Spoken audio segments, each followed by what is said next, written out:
عبداللہ بن عباس رضی اللہ تعالیٰ عنہ سے روایت ہے، انہوں نے فرمایا کہ سورج گہن ہوا تو نبی کریم صلی اللہ علیہ وسلم نے نماز پڑھی اور فرمایا کہ مجھے آج دوزخ دکھائی گئی، اس سے زیادہ بھیانک منظر میں نے کبھی نہیں دیکھا۔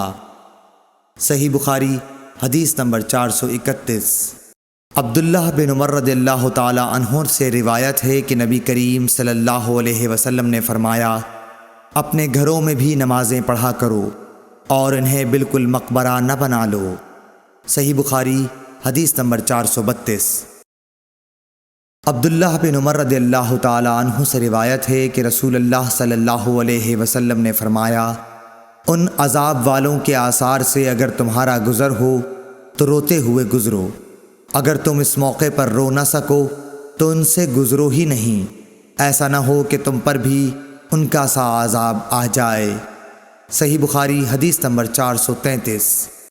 عروہ بن زبیر نے حضرت عائشہ رضی اللہ تعالیٰ عنہ سے روایت کیا ہے کہ حضرت ام سلمہ رضی اللہ تعالیٰ عنہا نے حضرت صلی اللہ علیہ وسلم سے ایک گرجا کا ذکر کیا جس کو انہوں نے حبش کے ملک میں دیکھا، اس کا نام ماریہ تھا، اس میں جو صورتیں دیکھی تھیں وہ بیان کیں۔ اس پر رسول اللہ صلی اللہ علیہ وسلم نے فرمایا کہ یہ ایسے لوگ تھے کہ اگر ان میں کوئی نیک بندہ یا یہ فرمایا کہ نیک آدمی مر جاتا تو اس کی قبر پر مسجد بناتے اور اس میں یہ بت رکھتے، یہ لوگ اللہ کے نزدیک ساری مخلوق سے بدتر ہیں۔